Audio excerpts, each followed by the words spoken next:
Hey, everybody. Welcome to Buffalo Plus on the Buffalo Plus YouTube channel and on Facebook. Mike Catalana, along with Jenna, Cottrell, and Dan Fetes. We are back again with you in a playoff week. We thank everybody for being with us tonight. In a couple of moments, we're going to have a special guest, Bruce Cunningham, a longtime sports anchor and covers the Ravens since the Ravens went to Baltimore. So we'll get a chance to talk to him, what the perception of the Bills is down there. But let's quickly start with what's going on today. Dan, the Bills made a move, brought a player in. It's so COVID rules centric these days, but it's a guy they could be using. Yeah, it's running back Devonta Freeman. It's interesting. Obviously, we know that they lost Zach Moss for what seems to be probably the rest of the season with his ankle or foot injury, whatever it was. So this is, Mike, we were just kind of talking about it off air. This is kind of like the Kenny Stills move. I know a lot of people are excited about it initially, but when you start to really break down the X's and O's, I don't know how much of an impact. And Jenna, it's probably more better safe than sorry move, right? Yeah. Mike and I were talking earlier in the day. It's a heads up play, like to have a guy in the building to make sure that he will be available if you do need to go to him. Like you said, the Kenny Stills is very reminiscent of that. And I think Brandon Beane's just trying to be 1 week ahead, want to be as proactive as possible. And I think this signing is just another example of that. Yeah. It also, because of the COVID rules, you got to get the guy in the building, you get him set. So you've got to almost think a week ahead, especially when we're talking about the playoffs here, because every game could be your last one. And we don't know. He could be needed coming up Saturday. You don't know what's going to happen during the week. So I think they're trying to be that way. The other thing is both Beasley and Diggs, we'll talk more about them later, listed as limited, but we know those two are going to play. Yeah. And everybody's talking about Lamar. I'm going to play something real quick because, Jordan Poyer just talked about the speed. Everybody just talked about what it's been like. They look back at last year's tape. But I want to play something that Josh Allen talked today. Now, we know they were both drafted the same year in 2018, both in the first round. And he was asked about Lamar, not just the player, but the guy. He is one of the greatest dudes you can be around. He really is. And then for him to kind of have the adversity of coming out the first year and people doubted him, and then to go out and explode on the scene last year and just to be this dynamic quarterback. And you see it, the impact that he makes in his communities on Instagram and stuff like that. He's just one of those special guys that obviously they've been having success. He's had a lot of success so far early in his career. And, I root heavily for him. We're enemies on Saturday, and we both know that. But, he's just one of those guys, again, I can't say enough about just how good of a dude he is. And makes you love him that much more on the field.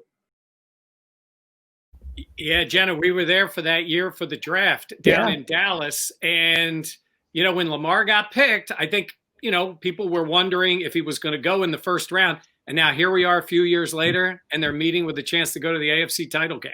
Yeah, it's crazy to think that was only a couple years ago, and to see kind of the maturation process of both guys. Obviously, Josh, it took a little bit longer. But hearing Allen speak about Lamar so highly, I almost felt like that's what other players would say about Josh. Like, does that, like all the work that he does in the community, I feel like if you were to zone out, you'd be like, wait, who is he talking about? But we hear Josh talk every week, and he always respects the quarterback that's coming in, no matter who they are. But this was like, Dan, didn't you think this was like the most we've ever heard him speak highly of a player? Not to say that Lamar doesn't deserve it, but it was just a surprisingly in-depth answer.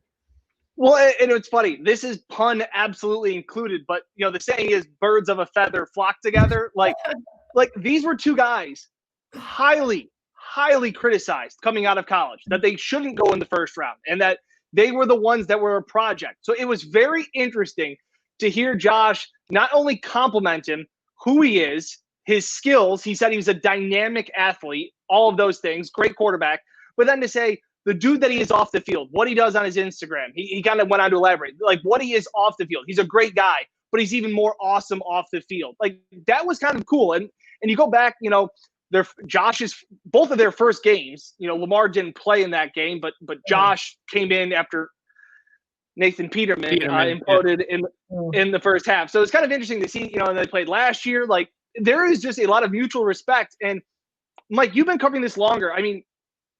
When Jim Kelly and those guys, it wasn't me. I didn't mention that you're old. But we've seen that so much. I feel like maybe it's more at the end of your career, like end of the career of Phillip Rivers and Big Right. Ben and Eli. Like they get grouped together, and then you talk about Marino and Kelly. Like there is something special about coming into a draft class together, right? Oh yeah, Jim Kelly has talked about it. You mentioned like it does. They do get lumped together, and you just mentioned the other guys, and these guys do because like you said, they both got criticized, and they are right there at the top. I mean, Lamar won the MVP last year. Josh could win it this year, and they're both in the playoffs, and they're both going. So a lot of people were wrong about Lamar. A lot of people were wrong about Josh. Hang on, we have a comment from Alaska. Oh, here we go. Oh. Justin Pletnikoff. Love the show, Mike, Jen, and Jen. I've been watching from home in Alaska since the very beginning. Keep up the good work. Go Bills. We got viewers in Alaska. Look at That is that. so cool. Thank you. Look at that. Hey, tonight we've got a viewer in Baltimore. We know that because we're bringing him in right now. Here we go. All right, Bruce Cunningham. He is sports director at WBFF down in Baltimore. He's been there since the Ravens left Cleveland as the Browns to come to Baltimore. Radio network, doing play-by-play. PA announcer, done it all in Baltimore. Welcome to the show. Thank you. And since he mentioned it, I lived in Alaska for 3 years. Really? My dad, I'm a military brat. My dad was stationed up there. I went to the 2nd, 3rd, and 4th grade in Alaska. So see, we got synergy. It's all coming together tonight. In addition to synergy, we might as well get it out of the way now. We have some viewers from Canada all the Yeah. time. You had a CFL team down there. We did. In fact, God, I'm trying to figure this out. You see the silver helmet right there? That's the Baltimore Stallions, the Grey Cup champions in 1995, and we're very proud of that here. Look at that. See? We're Yeah. bringing in the continental U.S., outside the continental, the rest of North America. We're putting it all together.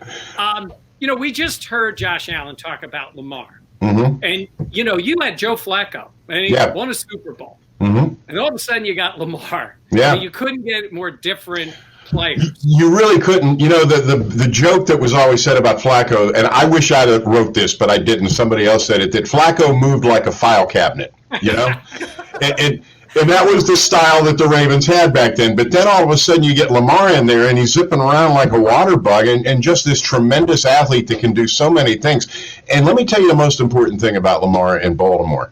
The kids in the inner city, the way they look at Lamar, he looks like them, and for that reason, he's kind of taken this town by storm. Those kids in Baltimore City needed somebody like Lamar to come along, and he's really socially that way, really made an impact here, in addition to just being a tremendous football player. So you obviously would have seen him play, watch him at Louisville and all. Oh, yeah. Everybody's seen the highlights.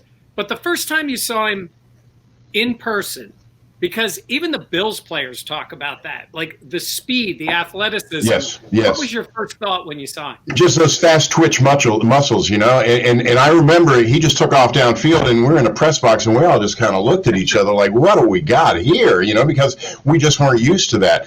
But the sky's the limit for this kid. And the funny thing is, there was an element, at least the first year, of coming out of nowhere, and I would tell people he won the Heisman Trophy. How do you come out of nowhere when you've won the Heisman? But just a tremendous player. And a nice piece of trivia, there was another pretty good Baltimore quarterback that went to Louisville, a guy named Unitas. How about that? Oh, Yeah, okay. Johnny U. That's right.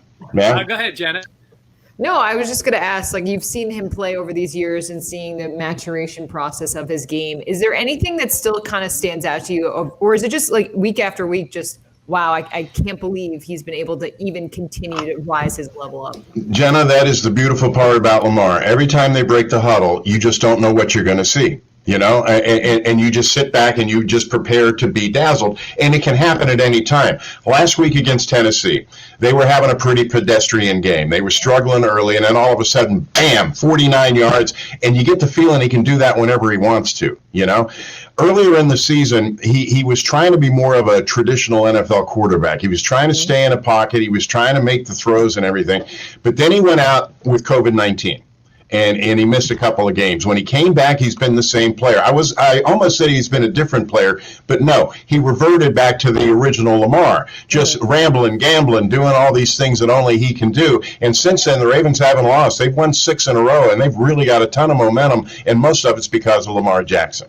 I mean, we were talking before yesterday, Dan and I, we were saying, like, we felt like from the outside looking in, earlier on in the season, like the Ravens were kind of trying to get too cute with Lamar, like you were saying. And to see him and the way he has grown, like, I feel like for us, the perception is there's so much pressure on this Buffalo Bills team. They won 13 games. They're on a winning streak right now. I know the Ravens are the same as well. But at the same time, like, does it almost feel like this team is playing with house money? Because that narrative of Lamar can't win in the playoffs has been lifted. Hey, listen, right after Thanksgiving, this team was 6-5. They had 23 guys on the COVID-19 list. You know, I mean, the Thanksgiving game had to be played the following Wednesday. So, I mean, nobody in Baltimore was thinking this thing was going anywhere. But then all of a sudden, wham, and here it went. And the way the season took off is kind of the way Lamar takes off. You know, you can kind of draw a comparison there. And it's just been joyous. And it just reinforced something that I've always known, the power of low expectations. You know, when you're not expecting a whole lot is when the most beautiful things happen. And it's just been great. And are you going to have snow? Did we hear about that? Oh, that's a good question. Because they're all worried about that. The Ravens complex, they're worried about the snow. They have an offensive lineman named Bradley Bozeman, who played at Alabama. He's from Roanoke, Alabama. Oh. He said he has never played in snow before, and he said today that when big guys and slippery ground come in contact, bad things tend to happen. I love the lineman quotes. Those are the best. It's interesting. I look at this team, and Jenna and I, we were kind of talking about it earlier this week, and I mean this comment as a compliment. But I look at this Ravens offense, again, we're looking at it from the outside in, we're not watching every play like you. It seems kind of high schoolish, but they just do it very simply and very well. Like I see the same plays run over and over again, but they use a fullback. They use tight ends. Like, they have one good wide receiver, it seems. Like, it is a very simple offense that they just do extremely well, right?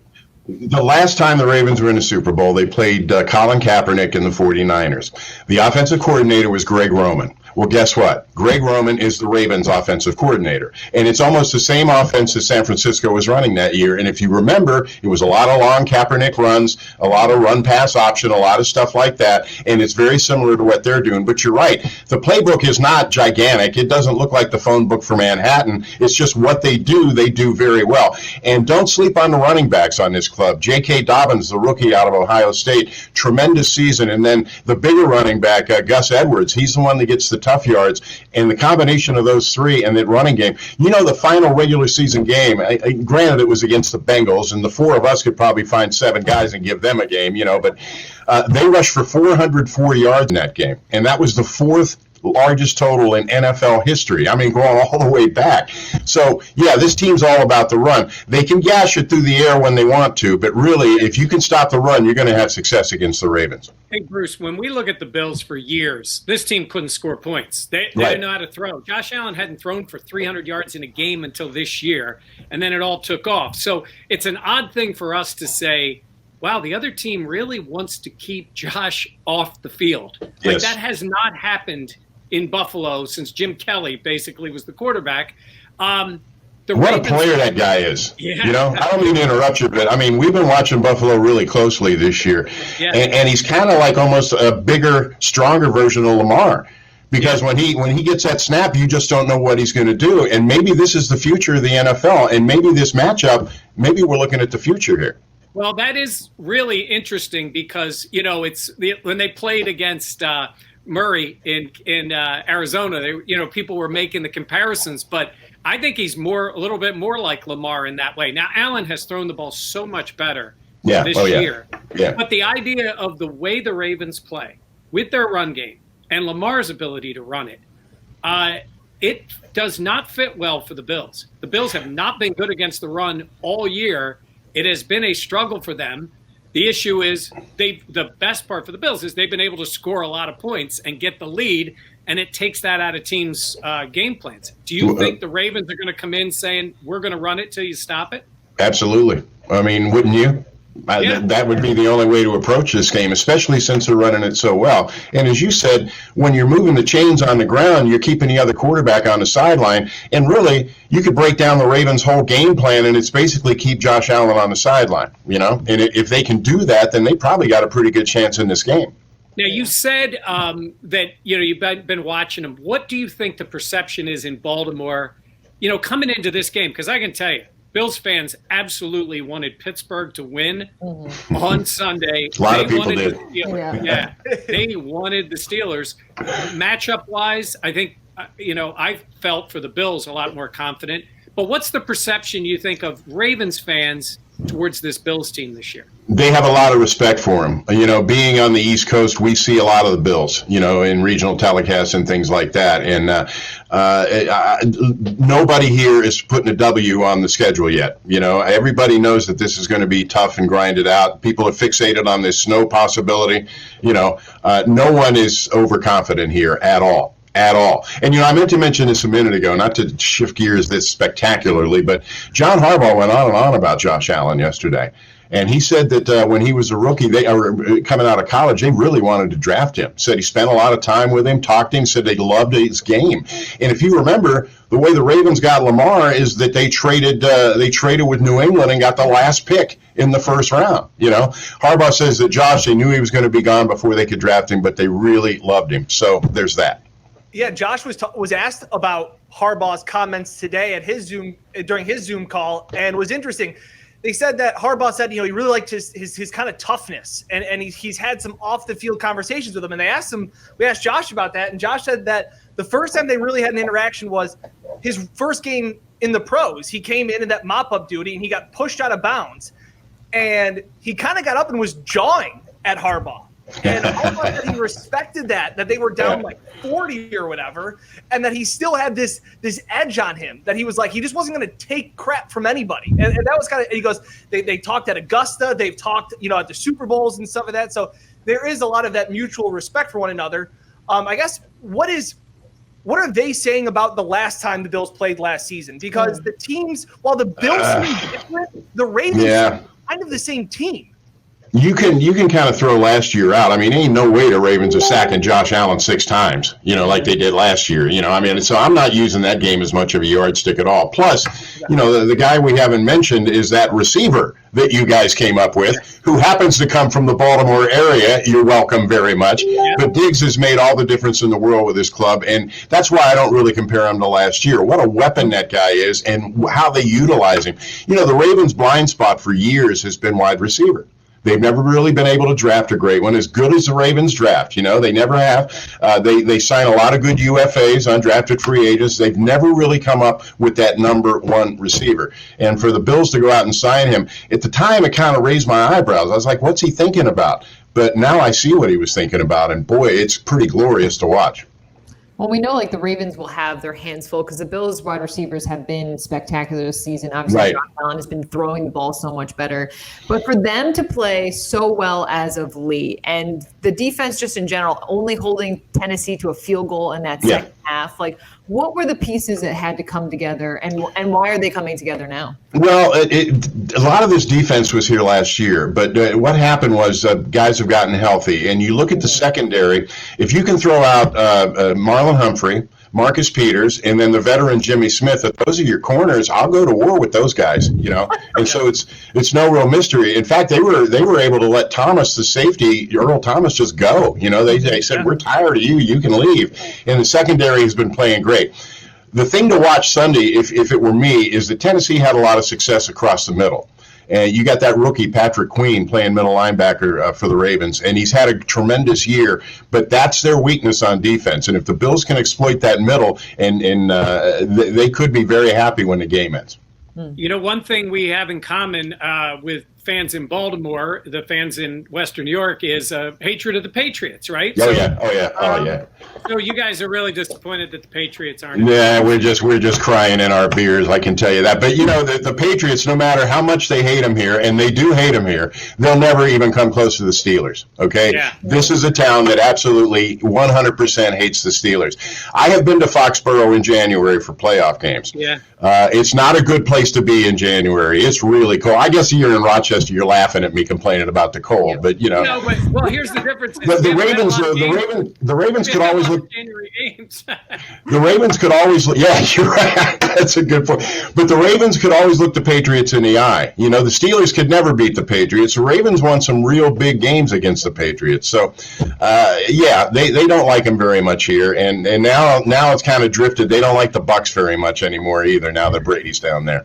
Yeah, Funny how that works. wherever he goes, everybody's on the same place. All right, look, we got to ask you for a pick on the game. I got to tell you, I think in Western New York, Buffalo, Rochester, there's nerves about this game. There's no doubt this team got to win, but the betting line I think is only 2.5 points at home. Mm-hmm. I don't know if you guys do normally pick the games on the air, but what do you think's going to happen? We don't normally, and I'm always wrong when I pick games, so you're probably going to like this. But I tell you what I see. I see something like 20-17.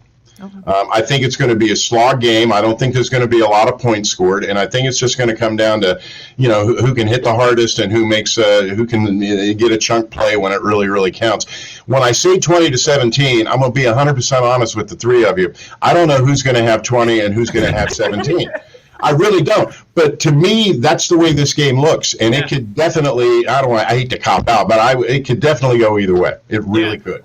It looks dead even to me.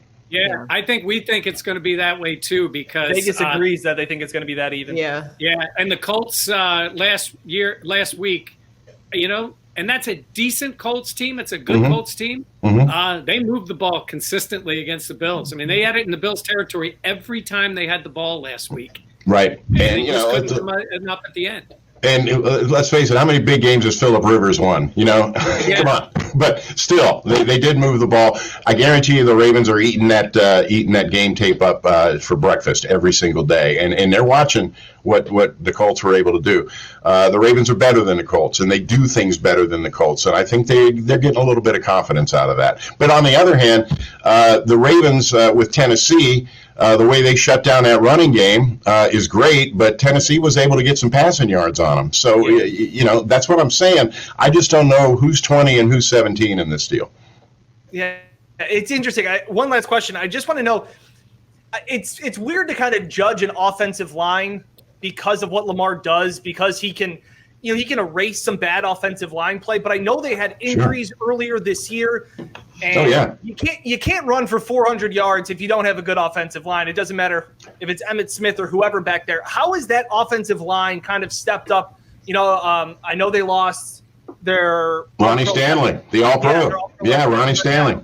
So how is that? Because I think for the Bills it's not that you have to necessarily pressure Lamar, but you have to. People have all commented on us saying, well, you got to spy him. You got to have one person spy him. I think you have to have all 4 defensive linemen spy him. Like it's almost like you're really kind of trying to do a drill where you're just trying to keep them contained. Both these quarterbacks, Lamar and Josh Allen, it takes a special kind of offensive lineman to play in front of them because they extend plays, and the hardest thing for an offensive lineman to do is maintain the block and keep that going. You got to be mobile, you got to be athletic, you got to be willing to move, and you got to be able to know what's going on behind you. The Ravens, even though they lost Ronnie Stanley, they've been able to do that with this offensive line. I think they're on their 3rd center. They've been moving guys around like you wouldn't believe, but it all works, and it works because of Lamar. Ronnie Stanley last year, one of the reasons he got the big contract is because he didn't give up a sack all year. Well, it's not like Lamar's sitting back there in the pocket, So, and the same thing's true with Josh Allen. But, I mean, I won't say light, but I'll say athletic and able to move. That's the ideal offensive lineman in front of Lamar, and right now they found a combination that really works. Well, it sets up to be a fantastic game. We're excited to see it. Both of these quarterbacks getting their first playoff wins, so it frees them up a little bit, but the pressure's on both teams coming up on Saturday night. We're looking forward to it. Hey, Bruce, great stuff. Tremendous insight to what's going on in Baltimore, and we appreciate it, and we'll see how it goes. It's going to be 20-17. It's just a matter of which team gets the win, right? There you go. See, that's exactly why I don't bet right there. Exactly. Hey, anytime you guys need me, let me know. I had a ball, and we'll see you Saturday night. All right, sounds great. All right. There we go. All right, our guest. That was great. I mean, Bruce has been around that team for a long time, and he certainly knows what happens with the Ravens. And I think he's spot on in terms of what the Ravens are going to do to try to attack the Bills. Yeah. And if I was in Baltimore and I was a fan, I'd be confident. Obviously everybody's concerned about playing the Bills right now, but I'd be confident in what I was seeing. Yeah. I just think when you look at this matchup, and we talked about how it's the NFL of the future, the potential for that, but this team, like the weaknesses that the Bills have, and the strengths that the Ravens have, like this is going to be a fun game. Yeah. But it's going to be, I mean, you talk about how intense last week was against Indy. Obviously it ratchets up every week, but I know both sides in terms of fans are nervous, but you got to expect like Saturday is going to be incredible. Yeah. Fun could be an interesting thing, because I think Bruce is right. I think this could be very low scoring. I think this could be like that Tennessee game. I think it could be 24, 21, 20, yeah. You know, a good game and a fun game can be maybe different here. Okay, I just say not fun, very stressful, but in terms of like this is playoff football, and like this is what Bills fans have been waiting to see for years. Yeah, it's going to be lots of Jenny lights and blue lights to calm that. Yeah, it's going to be stressful. I will say this. Bruce mentioned the weather. Everybody always talks about weather when they come to Buffalo, but it's been less of a factor over the past couple of decades because usually the season ends, right around Christmas, and we haven't had that much snow. Yeah. But in this case, it could be a factor in the game. Like, because I think we all believe, yes, snow, and you guys remember the huge snow game against the Colts. Yeah. But for the most part, a bigger issue in with the Bills game is the winds combined with the whatever sort of weather. And I think we could be getting a little bit of that too. And if it's going to favor anybody, I really do believe it favors the Ravens. Yeah. Wait, with wind? Yeah. If the wind is bad and they cannot throw the ball effectively, I'm talking about that kind of weather. Yeah. How would that not? I'll take my chances with basically a snap the ball to the quarterback and run Lamar over Josh. As good as Josh runs it, he's not Lamar. No, I get that. I just see that you're going to, for as much as Baltimore runs the ball, and it's football that I cringe to watch because it's just it's as I said before, it's literally your nightmare. it is my nightmare. I still think you're going to have to make throws, and if you can get Lamar into 3rd and 10, 3rd and 8, and there's wind, I'm not a guru when it comes to all this stuff, but spirals can cut through the wind, and Lamar does not throw a spiral. Well, yeah, I'm not talking. No, I'm talking about weather that really impacts the game. I'm not talking about just a regular windy day. I mean, they play that all the time. I just think if it lends itself more to the run game in general, that favors the Ravens. Yeah. I mean, yeah, it definitely does. What it does is it neutralizes the strength of the Bills. Say that again? Sure. If it's the type of weather that impacts the passing game. And I'm talking about winds, blowing snow, that type of day. If it gets into that point, I mean, I don't think it's going to be that bad, but if it did, that definitely impacts the Bills more than it does the Ravens. Yes. No, I mean, Josh has massive hands. He does. He's very tall. Any chance the Bills would bring Joe Webb back for that game? Oh my gosh. Well, I don't think it's not supposed to be like the Colts game from a couple years ago. No, not the amount of snow. That's why I say that's a rarity. Even in all these years. That game was fun though. Even in all these years that I've been covering the team, and you guys each get a chance to mention it. Thanks for being nice to Bruce and not telling him how many years he's been covering the Ravens. Well, after he got off the show, I was going to say, man, you and him could go on for stories for days. He brought up Johnny Unitas. Yeah, well, he wasn't there for Johnny Unitas. I know. Yeah. It's like you weren't there for OJ, but you still have stories. Oh, I got stories about OJ. That's a whole nother. Do you want me to tell you a quick OJ story?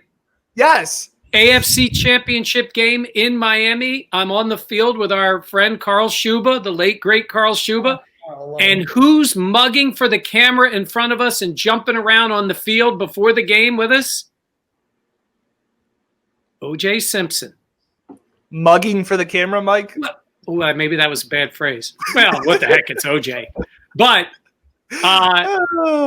he was working for NBC at the time. Yeah. And NBC was doing the games. We used to see OJ all the time. So, yes, there's my OJ story. I did not see him play with the Bills. I'm going to have to steal some lines from Bruce. The Joe Flacco saying that he was as mobile as a filing cabinet. That's good. That was Like a really filing good. cabinet. That was really, really I thought good. he was going to say they timed him in the 40 with a calendar, because that's always a good one. Yes. But the filing cabinet one fits for Flacco. But think about the difference there. And he was the backup for Flacco. Like Phillip Rivers moves. Well, maybe not Phillip Rivers. More better than Flacco. I mean, Flacco that's not the game he played. Yes, Eli. Yeah, that's not the game that guy played. Was effective. I mean, he won the Super Bowl, had some really good playoff games, including beating the Patriots, beating the Steelers.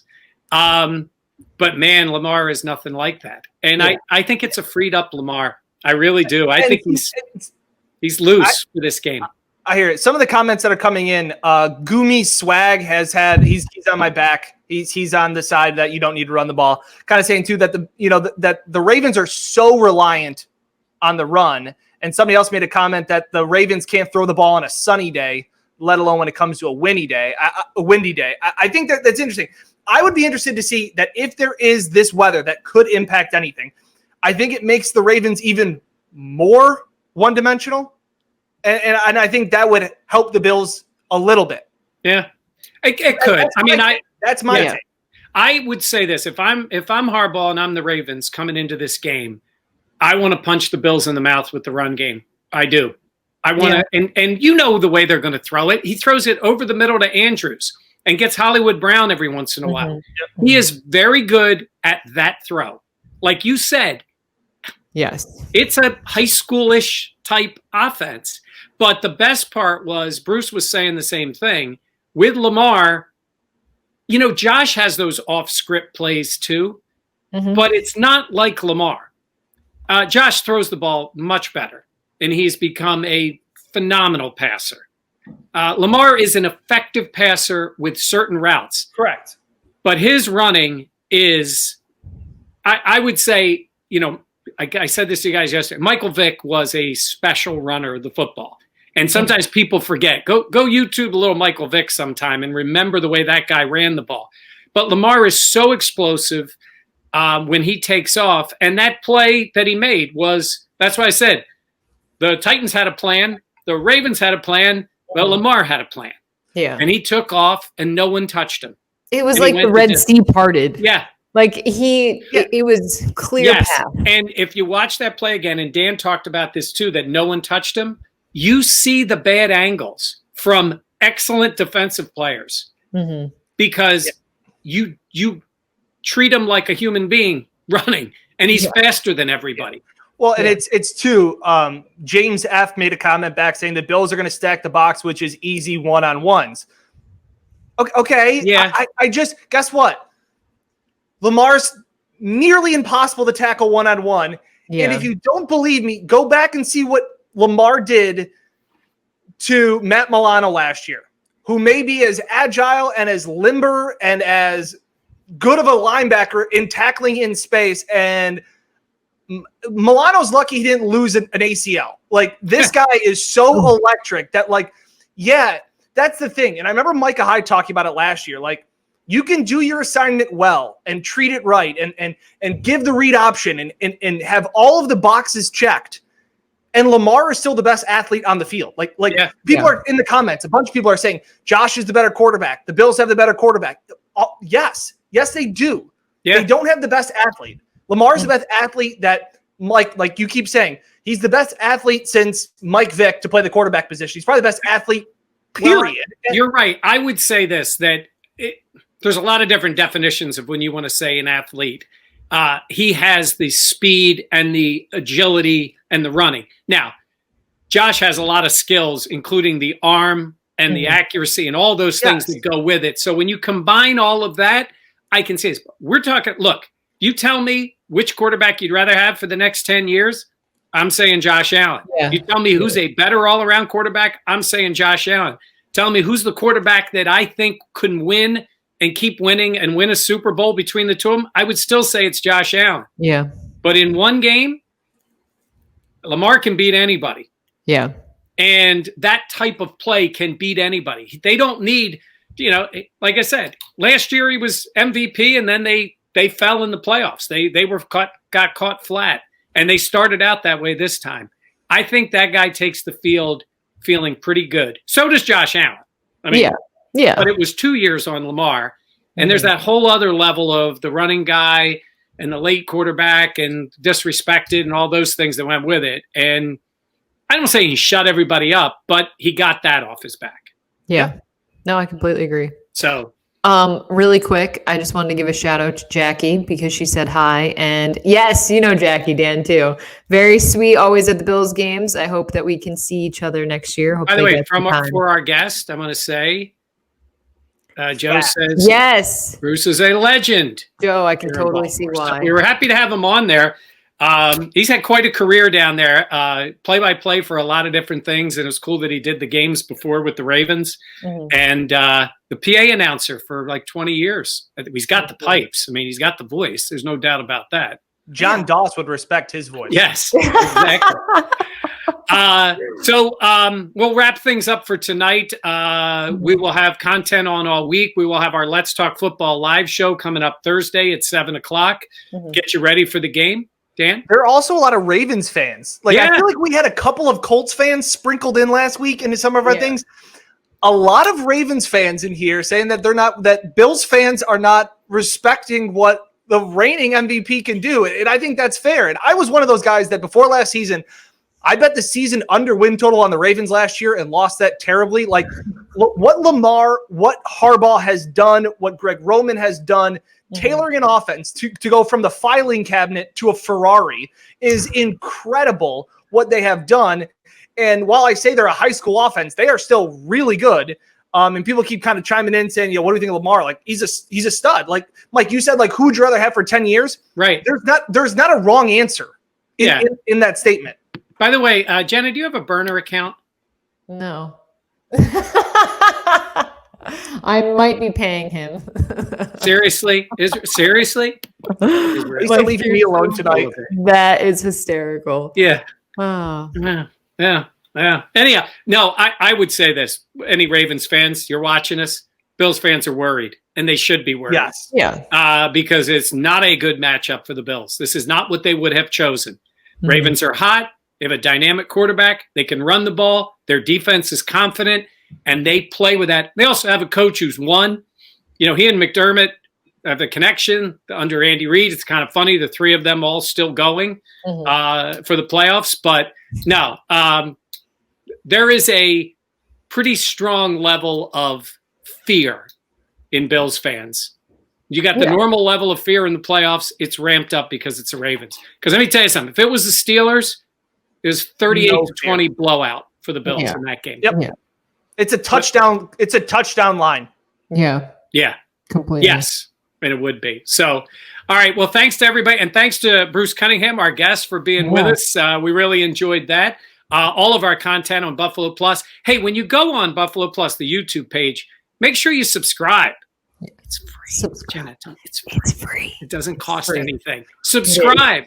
And comment, especially about Dan and I, because we You're talk so about full of it. Yeah, we're full of it. But subscribe, like what you like, and we have plenty of content. The guys put great stuff up there again today, and we'll have plenty more as the week goes on. Yes, Jenna. And send us some of your questions if you have things that we haven't addressed yet. Obviously, there's more storylines for this game, but some of the things that maybe we didn't touch on yesterday or today that you'd like us to talk about. Right. Plus, our podcast is up, and it's an audio version of our podcast too that is on, iTunes, Stitcher, iHeart, wherever you get a podcast. By the way, that has doubled recently. Our listens on our podcast, our audio podcasts.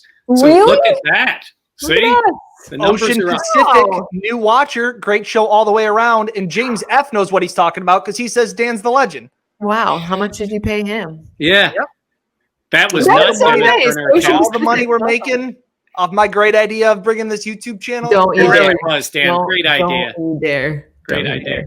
All right, that's going to do it for us tonight. Jenna, are you always talking? That's going to do it for us tonight. We will see you back here again all the rest of the week. Let's Talk Football Live coming up on Thursday. For Dan and Jenna, I'm Mike. Thanks for watching.